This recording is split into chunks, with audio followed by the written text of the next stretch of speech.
Good afternoon student. विशेषण देखेंगे। विशेषण और विशेष। विशेषण वे शब्द जो संज्ञा या सर्वनाम की विशेषता बताते हैं उसे विशेषण कहते हैं। विशेष, विशेषण और प्रविशेषण, ये तीन को हम आज बहुत डीप में पढ़ेंगे। जैसे विशेषण की परिभाषा तो मैंने बताया, फिर उसके भेद देखेंगे तो चार होते हैं: गुणवाचक, संख्यावाचक, परिमाणवाचक, सार्वनामिक विशेषण होता है। अब तुलना के आधार पर हम विशेषण के भेद देखेंगे तो इसकी तीन अवस्थाएं होती है: मूलावस्था, उत्तरावस्था और उत्तमावस्था। विशेषण का अर्थ ही होता है विशेषता देना। फिर उद्देश्य और विधेय।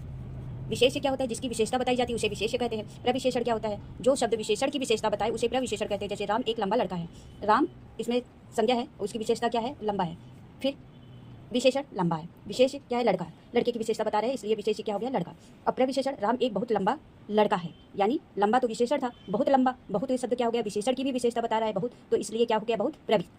हम देख रहे थे विशेषण के प्रकार में गुणवाचक विशेषण, संख्यावाचक, परिमाणवाचक और सार्वनामिक विशेषण। जिसमें है गुणवाचक तो गुण में आ जाता है किसी के गुण, दोष, दिशा, रंग, रूप, दशा, आकार, काल, स्पर्श, स्थान आदि, ये सारे उदाहरण किसमें आ जाते हैं? गुणवाचक संख्या में आ जाते हैं। और इसके बाद हम देखते हैं संख्यावाचक विशेषण। संख्यावाचक विशेषण को संकेतवाचक भी कहते हैं। संज्ञा या सर्वनाम की संख्या बताता है। ये इसके दो प्रकार होते हैं, एक निश्चित संख्यावाचक होता है, दूसरा अनिश्चित संख्यावाचक होता है। अब हम देखेंगे निश्चित संख्यावाचक के प्रकार। तो गणनावाचक, क्रमवाचक, आवृत्तिवाचक, समुदायवाचक और संकेतवाचक, प्रत्येकवाचक, ये इसके प्रकार है। गणनावाचक हम देखेंगे, यह वस्तुओं की गणना बतलाता है। जैसे 7 कारें, 20 कुर्सियाँ, ऐसे ही 50, 100, ये सारी गिनती बताता है जो कि गणना में आता है। क्रम देखेंगे, क्रम एक के बाद एक जो होता है वह क्रम आता है। यह क्रम के अनुसार गणना का बोध कराता है। जैसे पहला लड़का, पांचवी मंजिल, तृतीय श्रेणी, ऐसे जो होते हैं इसको क्रमवाचक में कहते हैं। आवृत्तिवाचक, आवृत्ति यह होता है कि एक वस्तु से दूसरी वस्तु के आधिक्य का अनुपात बताता है। जैसे 4 गुना बल, 100 गुना धन, दूध से दुगुना।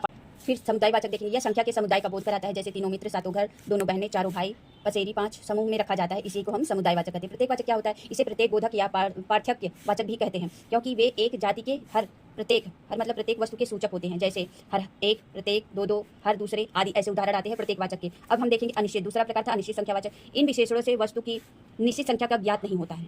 जैसे कुछ लोग, ज़्यादा चीनी, कम भार आदि। जब दो निश्चित संख्याओं को एक साथ मिलाने पर 19 या 20 इस तरह के उदाहरण बनते हैं, उसी को हम अनिश्चित संख्यावाचक कहते हैं। अब देखेंगे चौथा हम परिमाणवाचक। परिमाणवाचक विशेषक में ऐसे विशेषण शब्दों से संज्ञा या सर्वनाम की मात्रा का अथवा माप तोल का बोध कराते हैं, वे परिमाणवाचक विशेषण कहलाते हैं। जैसे 1 लीटर दूध पानी, 1 लीटर दूध, 10 किलो पानी, इस तरह से जो चीज़ हम जिस वस्तु को माप तोल देते हैं उसी को परिमाणवाचक कहते हैं। अब परिमाणवाचक विशेषण के दो भेद होते हैं। अब देखेंगे निश्चित परिमाणवाचक, अनिश्चित परिमाणवाचक। निश्चित परिमाणवाचक विशेषण में जिन विशेषण शब्दों से वस्तु की निश्चित मात्रा का ज्ञान होता है वहाँ निश्चित परिमाणवाचक विशेषण होता है। जैसे 2 लीटर तेल, परिमाणवाचक, निश्चित परिमाणवाचक के कुछ उदाहरण हैं। कुछ तेल, अनिश्चित परिमाणवाचक के उदाहरण। 2 किलो सेब, निश्चित है। कुछ आम दे दो, ये भी निश्चित में आ जाएंगे। अब हम देखेंगे चौथा प्रकार था विशेषण का सार्वनामिक विशेषण। वह गाय मेरी है। सार्वनामिक विशेषण में उसके 6 प्रकार हैं। जैसे पुरुषवाचक, निजवाचक, निश्चयवाचक, प्रश्नवाचक, अनिश्चयवाचक, संबंधवाचक, मौलिक सार्वनामिक विशेषण, यौगिक सार्वनामिक विशेषण, ये इसके 6 प्रकार हैं। जिसमें पुरुषवाचक में क्या होता है? मैं, वह, तुम। निज में तो खुद के लिए कहते हैं, निश्चय में यह वह कह देते हैं, प्रश्नवाचक में कोई कौन ऐसे कर देता है, और निश्चयवाचक में क्या